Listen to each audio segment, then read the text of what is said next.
La Côte d'Ivoire, 25 millions d'habitants, dont plus de la moitié a moins de 20 ans. Pour la plupart, ces jeunes manquent d'informations sur un sujet pourtant très important qu'ils vivent au quotidien, la sexualité. Consentement, contraception, excision, mariage d'enfants, des mots encore tabous mais qui font partie de leur vie, avec des conséquences parfois dramatiques, exclusion sociale, maladies sexuellement transmissibles, grossesse précoce. Chaque année, plus de 4000 jeunes femmes tombent enceintes en Côte d'Ivoire alors qu'elles sont encore élèves. Pour libérer la parole, l'ONG sénégalaise RAES a mis au point un kit pédagogique conçu à partir de la série télévisée C'est la vie, une série d'éducation par le divertissement produite par l'ONG. Ce kit pédagogique permet de concevoir des projections vidéo, des émissions de radio ou encore d'organiser des ateliers sur des thématiques clés de santé sexuelle. Pendant 15 jours, nous avons suivi les partenaires locaux de RAES qui mettent ce kit en pratique partout en Côte d'Ivoire. Un voyage aux 4 coins du pays, dans les villes mais aussi les zones reculées.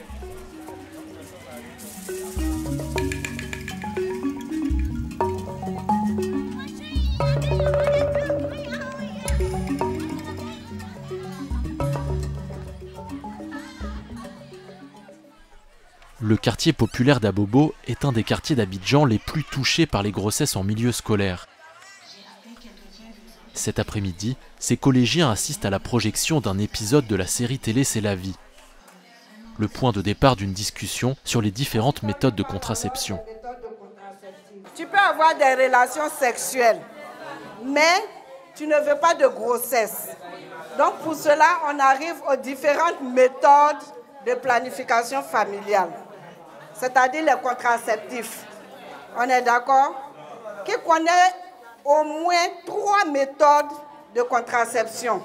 Il y a le stérilet, le condom, et puis la pilule.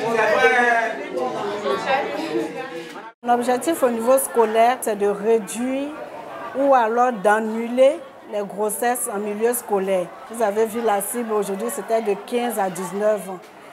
À cet âge-là, comment peut-on être responsable d'une grossesse d'un enfant?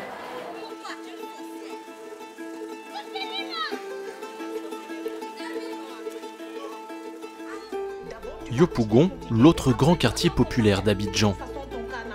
Ici aussi, une discussion sans filtre dans un collège autour d'une projection. On a envie de tous évoluer, vous comprenez?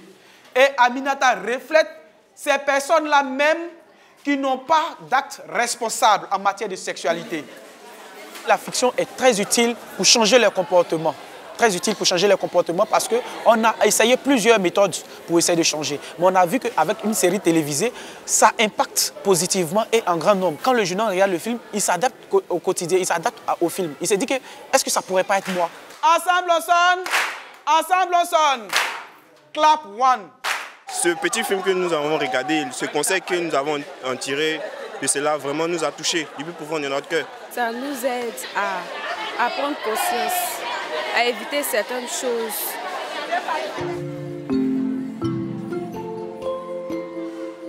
En plus des projections, les animateurs des partenaires de l'ONG RAES organisent aussi des ateliers pour sensibiliser les jeunes à partir du kit pédagogique C'est la vie. On va lire des affirmations, et sur ces affirmations-là, vous allez donner votre point de vue à partir des cartes de couleurs que vous tenez dans les mains. Ok, donc je lis la première affirmation. Pour prouver que l'on est amoureux, il faut avoir des relations sexuelles. Pour mon point de vue, je pense que l'amour n'est pas égal à sexe. Sans rapport sexuel, il n'y a pas d'amour. Le but, c'est de déconstruire les fausses croyances. C'est important pour ces jeunes de cet âge-là parce qu'ils sont confrontés chaque jour à des situations au quotidien, que ce soit à l'école, par des violences, par des harcèlements. Donc, c'est important pour eux. Quand ils ont ces informations, ils savent comment se comporter vis-à-vis d'une situation parce qu'ils en ont déjà entendu parler et ils prennent des décisions responsables. Le rôle des animateurs est crucial pour donner la bonne information. C'est en ce sens que l'ONG RAES cherche à trouver de nouveaux porte-paroles, comme ici, lors de cet atelier dans le quartier d'Angré, à Abidjan. On a trouvé utile qu'il fallait former les enseignants, voilà, pour passer l'information, parce qu'on sait qu'avec vous, les choses peuvent aller beaucoup mieux. On veut former les enseignants à l'utilisation du kit pédagogique. C'est important de démultiplier. Avec 16 professeurs déjà, nous avons 16 écoles qui pourront éduquer peut-être 100 à 200 élèves. Donc vous voyez que c'est toute la population qu'on est en train d'éduquer.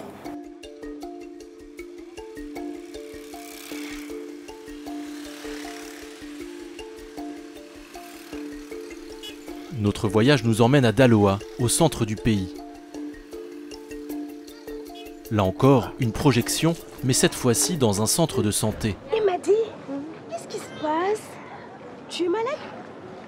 C'est pire qu'une maladie. Et dans la cour, le maître mot et la transmission. Nous prenons ces jeunes de 18 à 29 ans parce que c'est une tranche d'âge au cours de laquelle il y a la vigueur. Ils sont vraiment disponibles à faire le travail. Donc nous, après la formation, ils nous servent de relais dans la communauté. Voilà pour laquelle je suis venu assister à cet atelier pour vraiment être aussi un porte-parole au sein de ma jeunesse aussi et de ma communauté aussi. En tant que grand frère, je vais dire qu'il faut être responsable, voilà, pour éviter de donner des problèmes à papa et maman afin de pouvoir réaliser, je peux dire que ces grands rêves.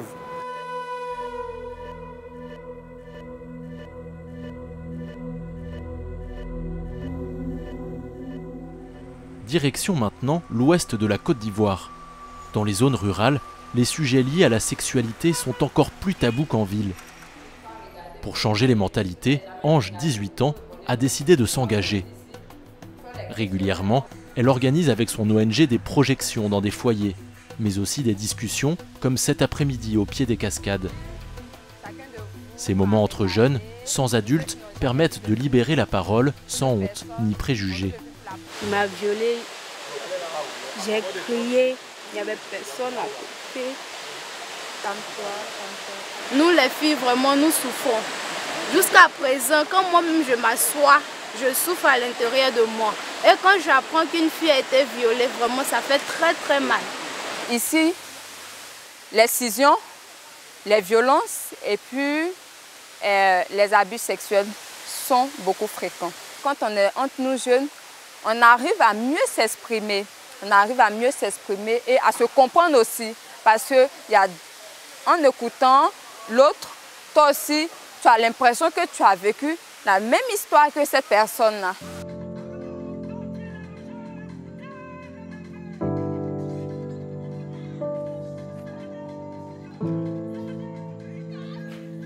Bonjour. Hein? Bonjour, papy. Comment tu vas? Oui, ça va. Oui, c'était bien passé. Je me vois comme un relais parce que je crois bien qu'aujourd'hui aussi, mes petits frères aussi pourront prendre l'exemple sur moi. Quand ils seront en âge, je vais leur parler de leur sexualité parce que c'est la base. Au moins, si je communique avec eux sur leur sexualité, ils auront plus de connaissances là-dessus. Donner la parole à des jeunes, briser les tabous, c'est aussi le but des ateliers radio organisés dans les collèges, les lycées ou les lieux publics. Des programmes diffusés en direct sur la bande FM ivoirienne. Il faut en parler à la maison. Quand on a un problème, il faut en parler. Quand on pense qu'il y a quelque chose qui ne va pas, il faut en parler. Vos amis ne savent pas plus que vous. Avec la radio, on arrive facilement à relayer les différentes informations et à sensibiliser et à toucher la jeunesse. Et il faut venir vers eux. Si on veut avoir plus d'audience, il faut venir vers eux. Se dire les choses, c'est tout le sens du kit pédagogique C'est la vie de l'ONG RAES. Que ce soit à travers la vidéo, la radio ou les ateliers, parler sexualité à la ville comme à la campagne pour changer les comportements et donner la chance à la jeunesse d'être enfin maître de son avenir.